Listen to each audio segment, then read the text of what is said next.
Hello, everyone. Welcome. My name is Allie Wilbur, and I'm the Executive Director of the Wisconsin Visual Artists, which is an artist nonprofit organization that started in the year 1900 in Milwaukee. And since then has continued to provide support, connections, and opportunities for artists all across the state. If you're interested in learning more about WVA or joining our membership, just go to the link below. I'm also happy to talk with anyone offline about WVA at any time. I'm especially excited to introduce TL Luke, Madison artist, designer, illustrator, muralist, Star Wars nerd, cat lover, to share her expertise with us today about pricing structures for your personal art business, particularly when it comes to commission work with clients. Also, special thanks to WVA member Christine Style for sponsoring this presentation. I hope that we can continue to offer more educational opportunities like this for all of you to see. So without any more waiting, I will let TL take over and share all of the knowledge with everyone. Excellent. Thank you, Allie. And thank you so much for the introduction and for having me. Thank you to WVA for having wonderful programs like this and for supporting artists in Wisconsin for as long as your organization has. And thank you to everybody for joining us today. It's an honor to be here. So I'm actually just I'm doing two screens here right now. So I'm just gonna share my screen really quick. Let that come up. Perfect. All right. So as Allie said, my name is TL Luke. My pronouns are she, her, and I am a professional illustrator and muralist based in Madison, Wisconsin. I established my business in late 2018, and since then, I've completed approximately 142 individual commissions. The majority of those came during 2020, when unfortunately all art markets, which were my main source of income at the time, were canceled due to the pandemic. And I had to make 90% of my income from solely commissioned work. So let's just say I really know commissions. So Commissions 101 is a presentation that would be perfect for emerging artists who are just starting out in their career and are wanting to take the first big step into the commission world. It's also going to be great for established artists who maybe want a refresher on good commission practices, or maybe you're just curious about how another artist prices their work. I'm going to be really transparent throughout this presentation, and everything I talk about, I actually implement in my own business. So I'm not going to be telling you to do anything I personally wouldn't do. So what even are commissions?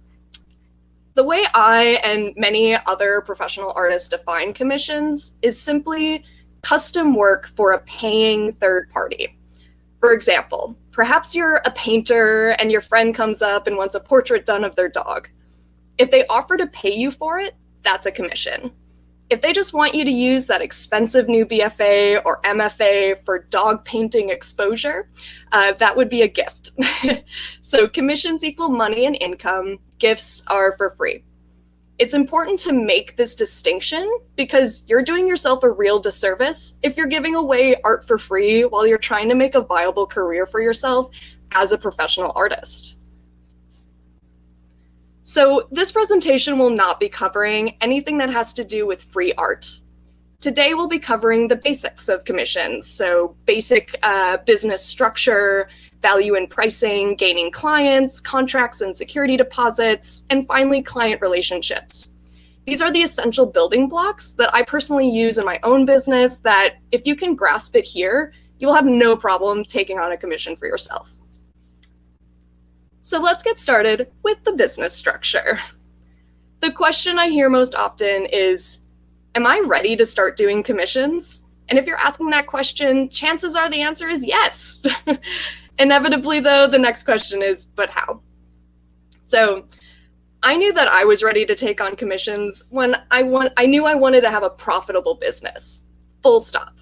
It helped me early on to recognize that I needed to have some kind of structure to help me organize all the things I wanted to accomplish with my business. For example, when I first started out, I needed to figure out approximately how much of my business I wanted to be commission income versus passive income from shop sales or income from teaching workshops like this one. Why is it important to start with a business structure? Because that can be an early way to determine some minimum pricing structures for your commissions and how you want to manage your time with this new business.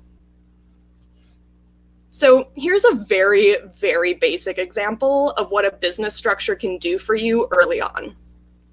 So let's say you want half of your business to be commission income, a quarter from shop sales, and the last quarter from teaching. Now let's say you want to only work 40 hours a week and you want to make a minimum of $30 a week from commissions.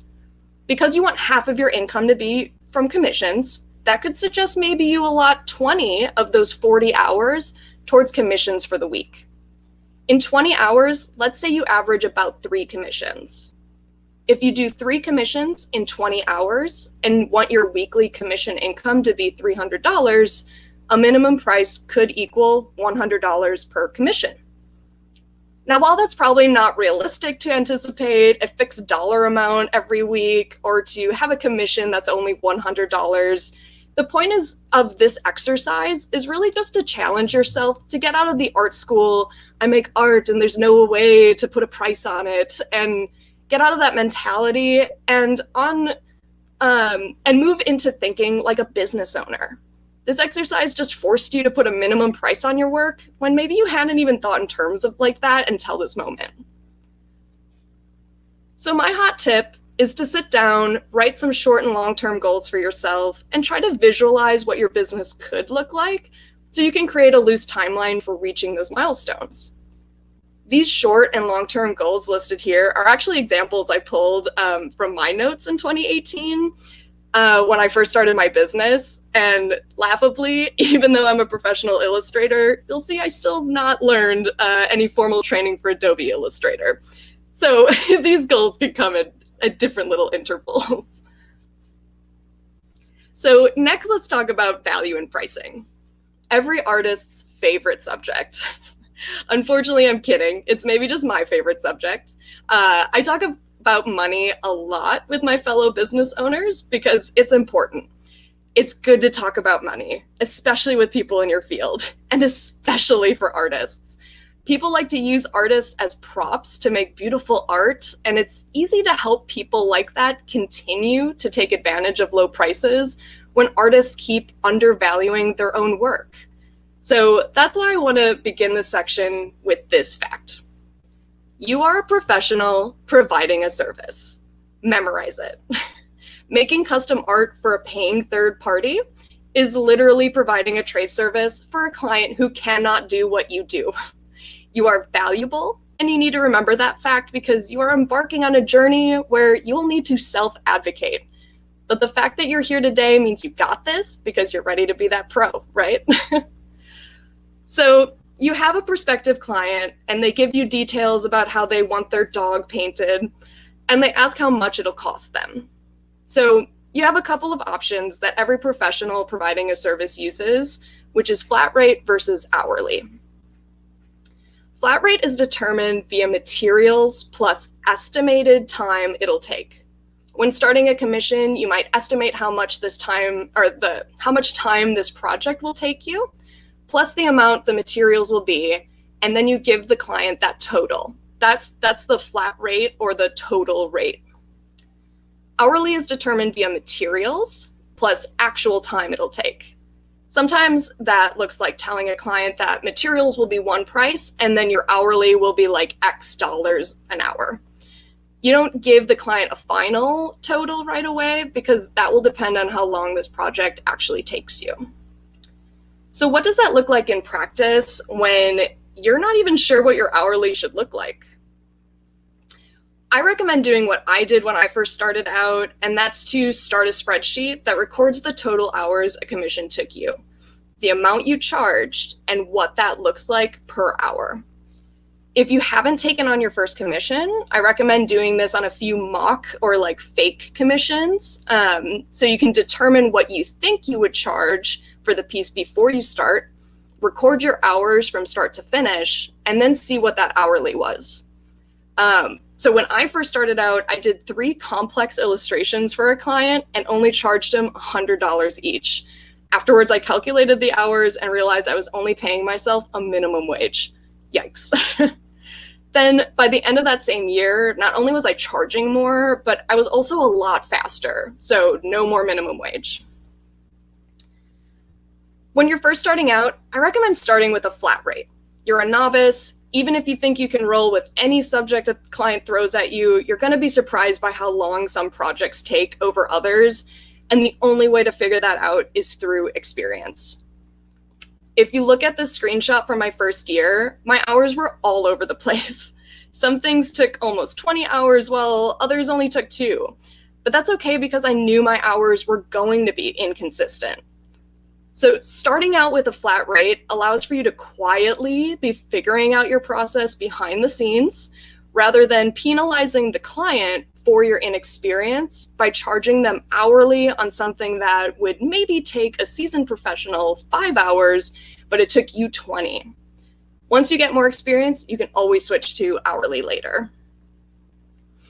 So a flat rate pro is, let's say you price out a project that you think will take you 10 hours, but then you finish it in only 5. That means you're getting paid twice as much per hour as you were originally expecting. And that is really much more common in my experience.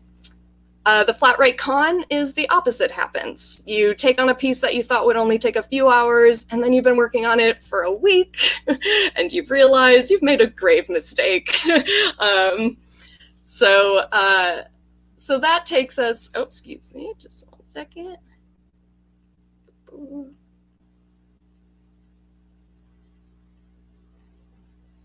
Sorry about that, guys. Click the wrong button on my side.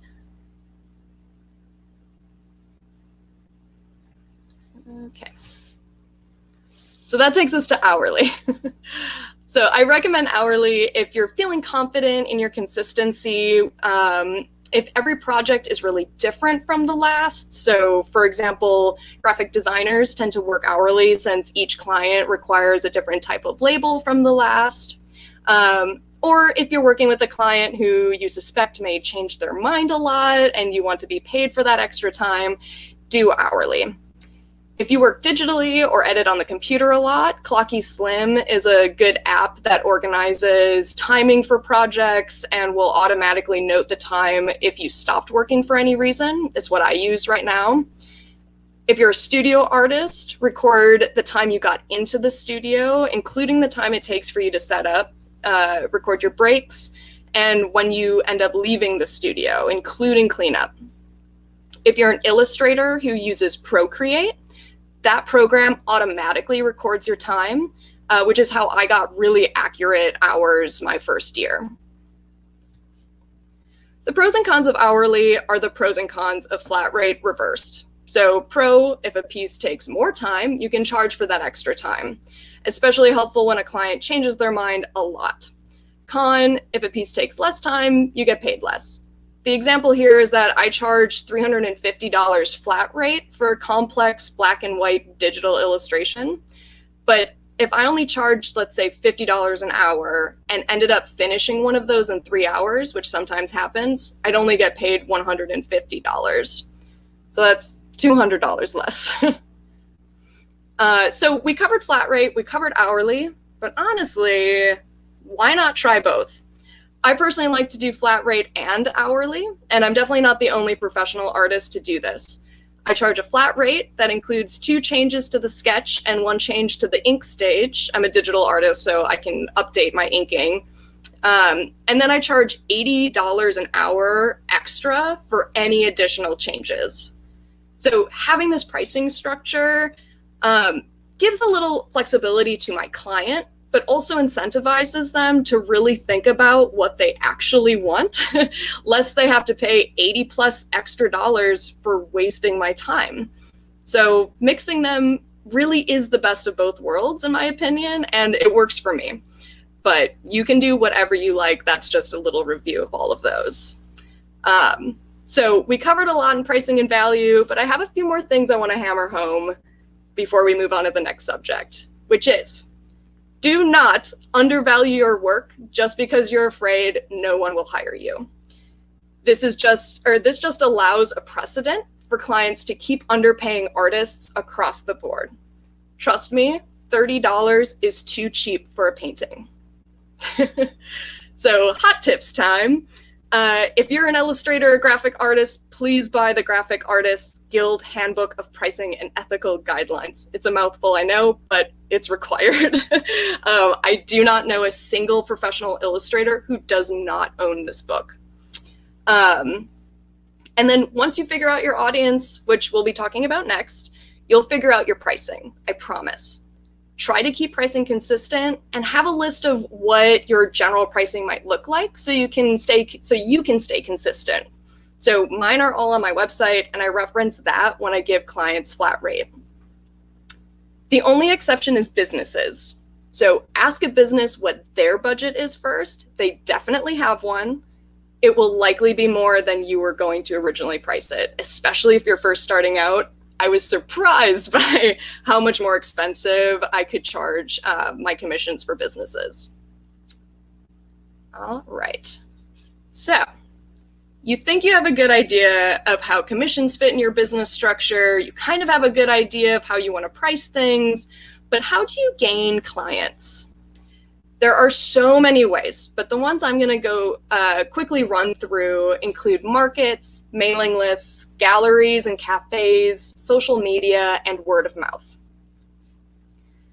So markets were canceled in 2020, but we're already seeing them coming back for 2021 now that vaccine rollout is going so well.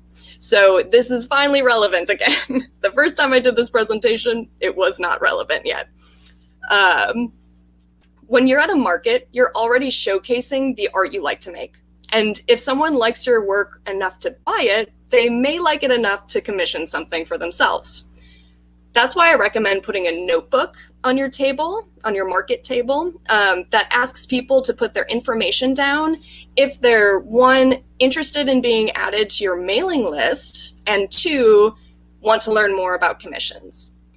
The day after the market, I go through the list of people who wanted to know more about commissions, send them an already mocked up email with all my general commission information, and then I wait to see if they'll respond. Note, I just send one email because if they signed up for commission info, they automatically signed up to be on my mailing list. Mailing lists are so important, especially if you have a lot of events coming up or want to update your fans on what's new with a rad little newsletter. I also like to include a basic commissions section within each of my newsletters so that they know if my books are open. That's sometimes enough of a reminder to the people who asked for commission information but didn't respond to my first email to move forward with their commission. I usually get a few commission requests the same day I send out my monthly newsletter, so I've found it to actually be actively helpful. Another way to gain clients is by showing your work in a public space like a gallery or a cafe for an extended amount of time. Galleries are really great for your resume, and if you're a studio artist who wants to get into wealthier clients' collections or what have you, galleries are a really great venue. But cafes may actually be more effective in gaining clients. As a former fine artist, I used to think that cafes were a place you put your stuff if you were really, really desperate and not getting into galleries. But what I've actually found in practice is that cafes have a way wider audience for all walks of life. And most of those people tend to be regulars who get to see your work every single day. So if you suspect that students, young professionals, or even retirees are part of your core audience, actively try to get your work hung in cafes. Next, social media. Social media is a necessary evil in gaining clients. Instagram and Facebook are good spots to share your art and be able to talk about it. I also like to post art that I really like making rather than posting stuff that I think people will like, but that I don't personally connect with. So like, why do that? Because people will likely commission you to do stuff that you don't actually like doing if you're posting stuff that you don't actually like. Post the stuff you like, get commissions that you like. That's it. That's the joke. Also, hot tip, if there's a theme or type of commission that I want to do, I like to throw it into the description of my social media post, and usually I'll receive a few new commissions within 24 hours of that post. Okay, so there are a ton of other ways to gain clients, but the last one that I'm going to actually talk about is the simple word of mouth. Word of mouth is the most organic way you'll gain clients, and it'll happen really naturally after you start taking on more and more commissions. I gained a pretty good reputation early on, and my clients started talking to their friends, and their friends eventually became my clients too.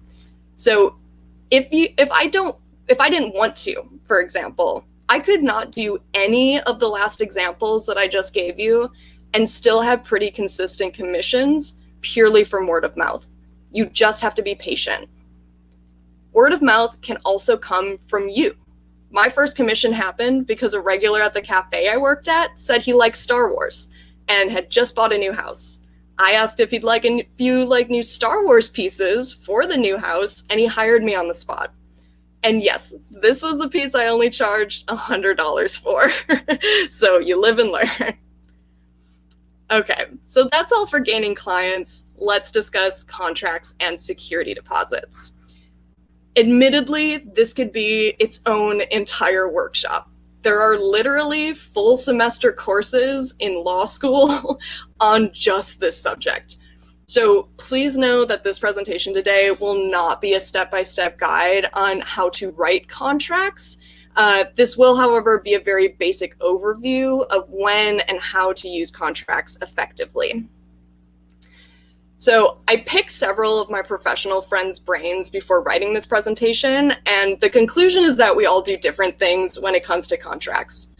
But they tend to fall in two kind of general categories, which are informal and formal contracts. I use both types depending on the client and situation. Before we go over each type, I do recommend that you actually have a contract. I have made the mistake in the past where I did not provide a contract and just relied on trusting the client, and it bit me in the butt for sure. So having something in writing, or please have something in writing no matter what you do, but try to have a contract. Okay, informal versus formal. Informal contracts tend to be pretty general. They inform the client of their rights, of your rights as the artist, general payment, refund, communication info. Some informal contracts don't really require a formal signature or even an invoice, although I recommend it anyway. It's basically just confirmed in writing, via email. Formal contracts includes everything from the informal contract, but with legal verbiage and even more specific. So it goes into exactly the rights you and your client have with the artwork, more specific timelines, like when a sketch is due or when the final's due, what legally happens if payment is not received, and it requires a signature from both the client and the artist. A formal contract is always used when there is a non-disclosure agreement associated with the project, so like a book publishing project or film animation. Again, we don't have time to discuss more of a breakdown, but I did write up more of a breakdown. Should you want to look it over on your own time, please just email me after the presentation and I'll send you this PDF. So I'm gonna just boop, boop, boop. So those exist.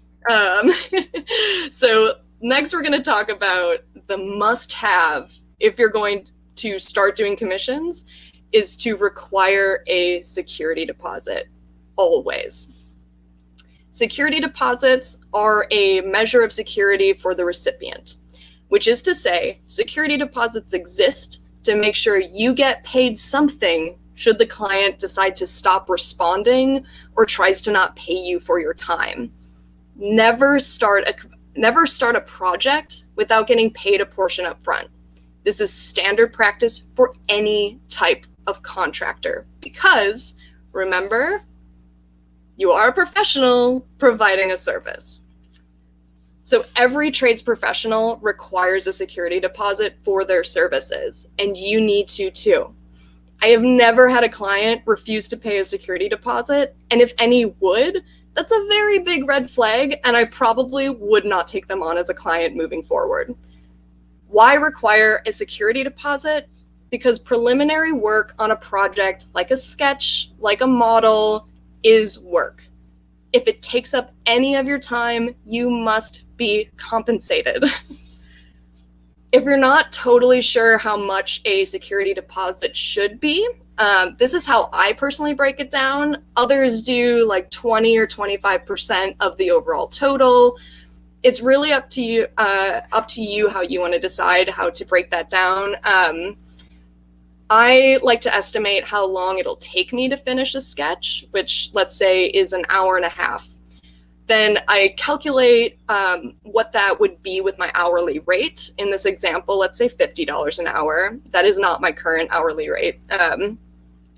I then multiply my hourly with how long it'll take me to finish the sketch. So in this example, that comes to $75, which is then what I would make the security deposit total. So 1.5 times 50 equals 75. Then I like to put that security deposit towards their final total. So if the commission is $200, only $125 will be due after the security deposit has been paid. Security deposits are a form of trust between you and the client. It shows them that you're serious about their commission, and it shows you that your client respects your time as a professional. So, speaking of clients, the very last and easily one of the most important subjects is client relationships. Everything in this section is a hot tip because it's pretty essential to maintain your client relationships, and everyone has their own personal way of handling said relationships, especially when you're first starting out. If you're good to your clients, chances are they'll become repeat clients. For example, a graphic design firm in Denver, Colorado hired me to do an illustration for one of their food labels. And because of the relationship we built together, not only am I now their lead illustrator, but they also send me all of their clients who also need illustrators. So here are my hot tips for maintaining client relationships. 1, be communicative at all times. Don't let a client think that they're being taken advantage of because you're giving them some radio silence during a project.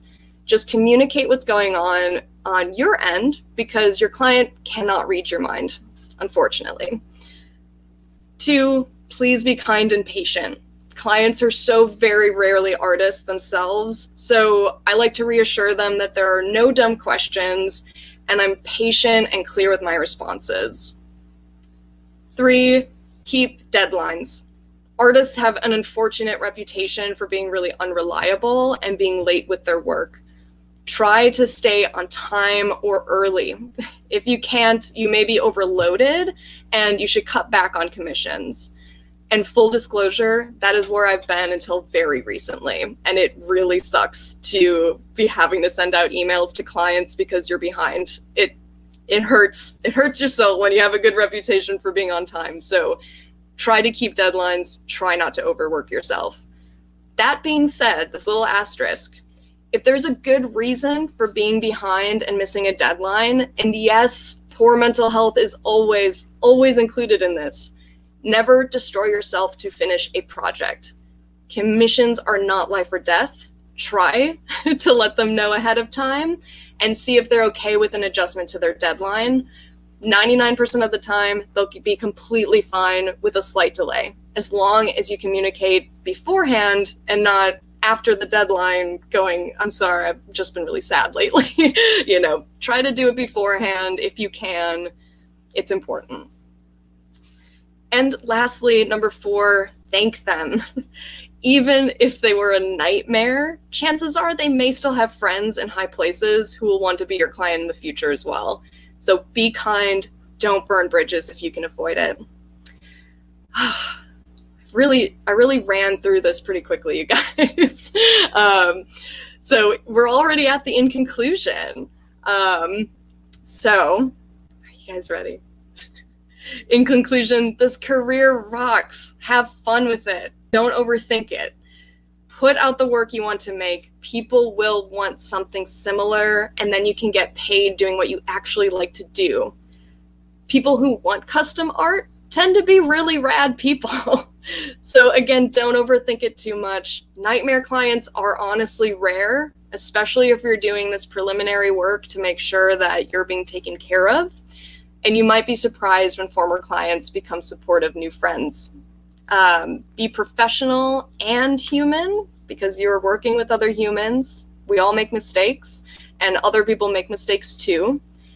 And of course, never forget, you are a professional providing a service. Okay, so thank you everybody for listening to Commissions 101 with me. You can find me on social media. You can commission me via my website or by emailing me at tl@tlluke.com. And you can purchase my art on my website as well. And if you enjoyed this little teeny workshop, I've done several behind-the-scenes business blogs and walkthroughs on my own Patreon. Patreon is a platform to support your favorite creators with monthly or annual monetary pledges in exchange for rad benefits. And you can learn more about that at patreon.com/tlluke. So I'm done. Sorry, the first time I did this, it like went on for over an hour, and I was like, I only have 45 minutes. I'll cut this short, and went a little quick. So I'm actually also gonna move my video over here. Hello. Thank you, Teal. That was, I mean, yes, it was 30 minutes, but it was jam-packed full of really relevant, interesting information for, I think, artists at any stage in their career, working in any medium. I feel like I want to get a t-shirt that says, you are a professional providing a service, but the text is going to be upside down. So like you look down and so you can keep. I love it. The yellow shirt, like your slide. Yeah. I think that's good for all of us to think about and remember, especially since I feel like in the Midwest, we're very humble. And we're like, listen, your work isn't worth hundreds of dollars, but we should be educating our clients. And we hate talking about pricing. And it's regardless of what field we're in, and especially in the arts field. So I want to keep pressuring that of like, you're a professional providing a service. I'm sure plumbers and house painters and stuff are not getting the like workaround of like, but what if exposure? It's like, no, just get paid. You deserve it. And I feel like a lot of people who want to buy artwork just have literally no clue how much it costs and like, contract information and paying up front. And it's kind of, we need to teach them how to treat artists. I was just talking to someone yesterday who was like, I want to buy a big photograph of Milwaukee. And he sent me a link to like a $400 poster on like some random print site. And I'm like, you live in Milwaukee. Like, how many photographers are photographing Milwaukee and would love to have like $400 in their pocket for like a print of one of their pieces? That's real. That's real. And unfortunately, so one of the sections that I actually took out of this presentation in the gaining clients section was actually talking with businesses directly.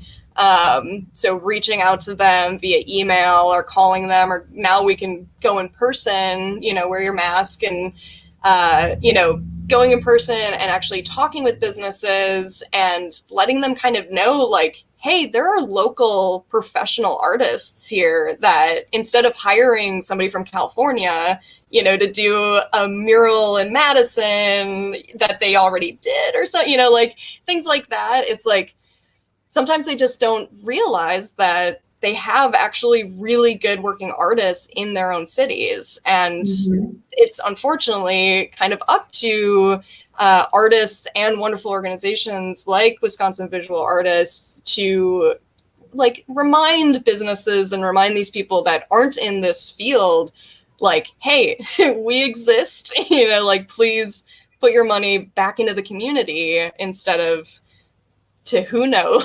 Who knows? People will truly appreciate having some cash flow into their account instead of, I don't know, Hobby Lobby or something. Like, well, it's also if you have original artwork up on your walls in your business or wherever, it's a Hey. talking point. And I know, like, I work for the Museum of Wisconsin Art, and I sell local items through the gift shop. And I love being like, oh, I've met this artist and they're amazing, and this and this and this, and we're talking about it. Much more exciting. Yeah. If anyone has any, by the way, if anyone has any questions, feel free to throw them in the comments below, and we'll be addressing some of them shortly. I would like to start with a couple questions that I have, actually. Sure. Yeah. And I apologize if, like, you said this and I maybe missed it in advance. I wasn't paying attention. That's perfectly okay. I don't mind talking. I'm a talker. Ask any question, I'll answer. Wonderful. How often do you turn down commission requests? Like, when you get a request and you're like, that's just not something I'm going to be excited about making, or that's not my thing? Like, how often does that happen? Thankfully, pretty rarely for me. There have been like 2 actually kind of big projects that I sort of, the budget didn't fit, like they were expecting a much smaller budget for the piece, and I just wasn't into getting paid that little for example, it was for a mural project. So I let them know that isn't standard pricing. I'll usually, what I like to do is I recognize that I don't have to do this, but it's energy that I don't mind putting into this part of my career, is kind of educating other people that, if they're coming to me with like, I want a $100, like our budget's $100 and we want, this kind of extravagant sort of commission, to just very kindly be like, thank you for thinking of me. I really think that this idea is really good. I will let you know that is beyond low for a standard commission price. I would be happy to do this if you have a higher budget at some point. Sorry if you can hear the lawnmower in the background. And so I'll, kind of explain to them, like, this is what normally we would charge for something like this. This is something that other artists or illustrators in my field, would charge for this. So for example, for a mural, like $35 per foot, like square foot, is a very good base number to calculate what a mural might cost if you're looking for a mural. So like $1,000 for a 10 by 10 foot, like 10 by 10 foot, like square foot space is not enough money, is not $35 per square foot. So basically just educating them in that moment. That's not your job, though, as an artist. That is not something that you are required to do at any point. So just a simple, like, if there's something that I'm not really feeling, or if the price isn't good enough, even just a simple, like, thank you so much for thinking of me. Unfortunately, my books are really full right now. I can't do your project, but here's a list of other local artists that might be able to take it on. I'll try to shoot people a little like extra work if they want to do it at that price or what have you. Yeah, that's kind of my long and short answer of that, is either educate them and let them know it's not okay to be asking for those prices, and maybe they'll be like, oh shoot, I didn't know that, sorry about that, and they'll put it later on until they can afford it, which has happened for a couple of my future clients who wanted something in the spring, and now we're going to do something late summer because that's when they'll have the money for the project.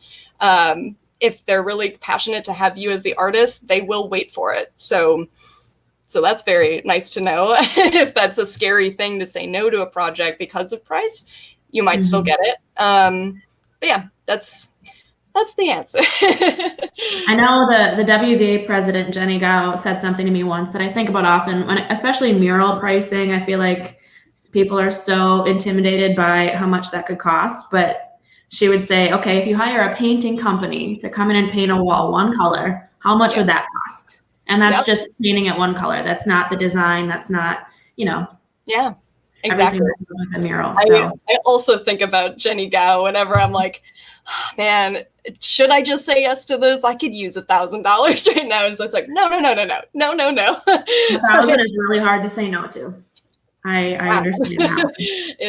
It definitely can be, but you'll, just as a little note from that, of the like idea of like 1,000 is really hard to say no to, is what I found when I have taken on projects that I'm like I had a $4,000 project that should have been priced more, and I was like, it was at the beginning of 2020, and I was like, oh my god, I might not get another project, I might not get another commission like this will pay for my rent for a couple of months, like perfect, I'll do this. And I regret doing that so much, because I ended up spending like 2 months working on the project, and it was definitely like way over budget in the end. I should have priced it at like 3 times the amount that I got, like, so after all of that, it was like, wow, I actually lost money. I lost money off of this commission, like for my hourly labor and stuff. Like, I recognize that, I should have just said no. I should have just said no and trusted that like work would still be coming in, but it's hard. 4,000 is a lot to say no to, so sometimes the risk might be worth it, but I've found in my experience that it has not been, personally. Sorry. No, don't apologize. Great. We do have a couple of questions here. This is an easier one. What was the name of the graphic designer guidebook that you mentioned earlier? Sure. Here, it's always next to me, and of course now it's not next to me. So it's the longest title, so let me just quick pull it up. It's like the graphic, there it is. It's called the Graphic Artists Guild Handbook of Pricing and Ethical Guidelines. And if you want, I can pull up the slide again to show, or I can type it in somewhere, or whatever. I'm typing it into the comments right now. Okay. The Graphic Artists Graphic Artists Guild Handbook of Pricing and Ethical Guidelines. It's like nobody. It's like a big old group of people. Okay. You'll be able to find it with the internet. You'll be able to find it, I promise. Yes, so it's a mouthful. It is so worth owning, though. I'm really confused about what I did with it. I literally always have it next to me on my desk because I look at it that frequently. You never know. There might be like, I recently got, or like last year recently got a board game commission. And it was like, how do I price for a board game? Like, I've never done that. Like, that's really interesting and specific. Thank you. The Graphic Artists Guild Handbook of Pricing and Ethical Guidelines. That's the one. Say that 5 times fast. Such a mouthful. Okay. I'm so glad. Sorry, I just want to pause. Sorry, I saw got it pre-ordered from Room. Yes, keep giving Room. Room of One's Own in Madison, Wisconsin is such a good local feminist, queer-owned bookstore here. One of the oldest. We love Room of One's Own. So definitely get from them or your other local bookstores for sure. They will all order this, I promise. How do you go about asking cafes to display your art? So this could happen a couple of different ways. I have found the best luck is when I'm at a cafe. If I see that they have a lot of pieces on the wall, I'll usually go up to the counter and ask the barista behind the counter what that's about. So cafes are interesting because sometimes other people own the walls of a cafe. So for example, at Black Locust Cafe here in Madison, the people that organized the art on the walls was actually an organization formerly called Queer Pressure. It was kind of owned by the DJ, the local queer DJ in town, Saint Saunter. So Sarah Akawa, who is really a part of a lot of amazing art organizations in town. And she was the one that organized what next artists would go on the walls. And it tended to be like a woman or trans or, queer artists or disabled art, like getting really into those marginalized groups. But sometimes it literally just is the cafe's walls. And so you can just talk to the owner, see if they have a schedule. They usually do. Usually it's like, yes, we're having this artist this month. We already scheduled the artist for next month and the artist for the following month, but we can get you in October, like it could be something like that. Sometimes if you're just curious, you can just email a bunch of cafes in town, shoot out an email going, I'm a local visual artist. I would love to put some pieces on your walls.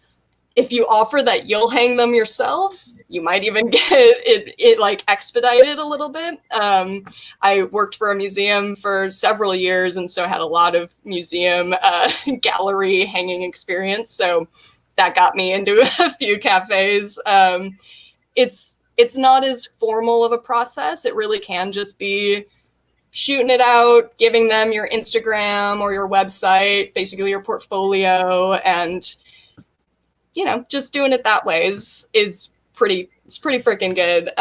Sometimes cafes and business owners who like your work, maybe saw it at a market or on social media, will reach out to you and be like, hey, do you got anything that you want to put in our space? And I would say yes to that, even if it's just a few things. Like, take advantage of it. Don't be discouraged if they say no. Yeah, I feel like exactly. the other thing is, as artists, we all need to have some sort of a hard shell of accepting rejection, and then eventually we won't be rejected every time, but we will be rejected. Hey, we all have rejection marks. Being a reject is the most punk art thing you could do. Like, we're all a bunch of like loser rejects sometimes, and that's okay. That is absolutely normal. Don't give up. It's all about stamina. You just gotta be like, all right, whatever. Like, chances are too, like, you could apply to this, like, to a cafe or a gallery. A gallery process is a lot more different, a lot more formal, much more likely to not be accepted. But chances are you'll apply and not get in, and then you'll gain a following over the year. Because remember, when you start this business, don't put those blinders on. Don't think in the moment too much. Like, remember that you want this to be a long career. So if you're really kind and generous in your email or while you're talking to a future cafe owner or somebody that has wall space and they don't have space for you in that moment, like, if you gain a better following over the year, let's say, they might reach out to you next, like, or or reach out to you and be like, hey, we finally have space. We love what you've been doing this year. Get on in here. I've been, in my like time that I've started doing this, I've been so surprised by the people that are like, I saw your work at this market that wasn't even like that good of a market monetarily or whatever, that I was like, oh, I'll never do that market again. I've gotten some of my biggest clients from random little experiences and like conversations that are like, I wasn't ready a year ago, but now I'm ready. Like, I'm ready to do, that's how I got the board game commission, is like, okay, like, thanks for waiting. So don't be so discouraged that it stops you, because you'll see that energy and that good karma and stuff, come in maybe later. So yeah. All right, another question. Zena wants to know, if you finished a work and the client isn't happy or doesn't care for it, what would you do? And I guess, has that happened to you? And what did you do? So the way that I set up my commissions is to kind of prevent that situation from even happening. Again, this isn't going to be the same for every visual artist. The majority of, actually the only commissions that I'm taking right now are digital. So I have a lot more flexibility in changing things, where when I do traditional work, this would be a different kind of story, but you can still pull from it. So what I do from the beginning is I let them know that they have to approve the commission at every stage. So I will share the sketch with them. So when I was talking earlier in the presentation where the hourly and flat rate combination. So I'll let them know that they have 2 sketch updates that they can do on a commission. So they'll see the first sketch, and if they don't like anything in that sketch, or if they want to completely change it, they still have that right to do that, because, sometimes they might not really know exactly what they want until they see it, which is totally understandable. It's hard to, we're 2 separate people, we're not sharing we're not quite at the like Vulcan, levels of understanding each other. So there are going to be those moments where it's like, oh, this isn't what you were thinking. Cool. Now we have a blueprint for what to change, which usually the second sketch is, very rarely do I have to do more than 2 sketches. So they'll approve that sketch, and then they'll pay me an amount for that sketch work. And then we'll move on. Yeah. What was that? An additional amount for the new sketch? Yeah. So I'll usually do a security deposit, and then they'll pay me a second stage. Sorry. They'll pay, hold on, I'm just gonna close that window really quick.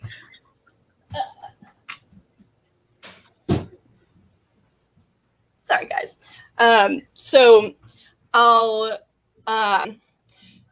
they'll approve that sketch, and then we'll move on to, they'll pay me a little portion. Usually I'll do like 25% of the total.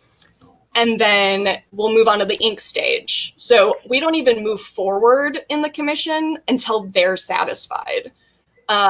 So that's kind of the signal to them then in the ink stage that they only have one like major thing that they can change in the ink stage before they start getting charged extra for any extra changes, which rarely happens because we made sure that the sketch was right.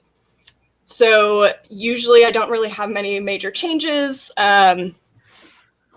Sorry, running around and talking. So then, if it's a colored, like if coloring is in it, then we'll color it and see if there's any changes. But again, I don't move forward to the next stage until they're satisfied. And because it's a waste of my time if, they're like, actually, I should have said this during the sketch phase. Like, I want to actually remove that person entirely or like whatever. It's like, no. Like that has to happen early. And they know it because I communicate that right away. Like if you don't know, like the sketch stage is the perfect stage to make all of the big changes. And we don't move forward until they get that. So, so thankfully, really in only like maybe a handful, I don't think even a handful of clients have ever been so disappointed, that like I've never had to give a refund. Again, if you set up your system beforehand of like, this is here to not only benefit me, again, from like wasting my time having to do a bunch of changes because the client's never happy. Instead, it's like, no, this is a collaboration. This is something that like we both want to see the final product be good, and for neither of our time to be wasted because you're paying me and I budgeted X amount of hours for this. So let's try to keep this low, So I rarely have clients that aren't happy. And if they're not happy, it's usually in that early stage where then we can like fix it. And they're like, okay, like, and just another way of protecting yourself, like with the contracts, having that kind of organized. Exactly. This is a similar question. I don't know, you might have a little bit of a change to your answer, but Jennifer was kind of asking how much you talk to your customers. Like, what do you notify them about? How often do you notify them? Mm-hmm. Do you have opinions about that? Yeah, so I think that this is a really good question and a good situation of showing, there's some things that we just can't control. Like, early on, I ran out of ink, for example, on my printer. And I was just like, okay, this is gonna, like, it's done. They see that it's done or whatever. Like, it's just gonna be a slight delay on receiving it. That only happened once. But yeah, things happen, you know, we're, again, like how I said, like, we're humans, the customers or the clients are human. Just, I like to let them know. I think the way I like to think about it is like, how would I want to be treated as a client? And if in this like example of like, I had to purchase more dye, this put me back 2 weeks, like communicating that and being apologetic, especially if there's like a really hard deadline, that's like 2 weeks is a long time after a deadline. But I don't know, like in my experience, just being like, hey, like, here's what's happening. Are you okay with this adjustment? You know, if not, maybe finding other like solutions. Oh, excuse me. Finding other solutions. But yeah, I talk to my customers a lot. I really let them know everything that's going on. Okay. So yeah. Okay. I think this is a good question to kind of end on. Carol is interested in having some of the slides that you shared today, and you did mention this at one point. What's your preferred way of being contacted? So you guys can email me at tl@tl-luke.com. I'll put that in the comments. Handling that. tl@tl-luke.com. It's name@name.com. So you guys can email me if you would like to see this whole presentation. I have it all as a PDF, so you can slowly go through. Yeah, it's chock full of information, and those 2 extra contract slides, should you want to look at that even deeper. Yeah. But right now your commissions are closed. Yes, they are. Yeah. Not taking any commissions right now. Yeah, it's fun because in the first time I did this presentation, the short and long term goals, I had mentioned like sometimes like with the long term goals, you can put down like, I want to take on less commissions. You know, that might be a thing that you want to do. That's been a goal of mine since I started the business, is I don't want to be doing as many commissions because I get overwhelmed really easily. And for a while there, I was really behind on a lot of my things, and I don't like feeling that way. So I finally closed my commissions to finish those, finish the ones that have been on the back burner. And I'm working on some personal projects, which I haven't been able to really do in the last year to like, you know, make sure I'm making rent and stuff. So yeah, they're closed right now for a very healthy, good reason. And what I've found is I think that's really helpful. If you're feeling overwhelmed, always close your books. You can, it's really easy to just say, I can't do any right now. Catch up on your stuff. It's going to feel so much better. And then open it back up when you're feeling like you have the time to really commit to a project again. So there's nothing wrong with doing that. Professional artists do this all the time. So you got to take care of yourselves, especially during a pandemic, you know. First and foremost, yes. Yeah. Well, thank you so much, TL. This was amazing and uplifting and interesting. So happy that we had you on today. For anyone who is watching this and is interested in other programming by WVA, again, I'll throw up the website. You can sign up. Yeah. You can sign up to get our monthly newsletter, our quarterly magazine. You can sign up to be a member with, you know, all the membership perks, which will eventually include, hopefully, in-person things like this too one day.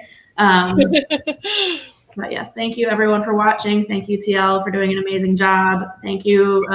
What's your cat's name? Taka. Oh, Taka.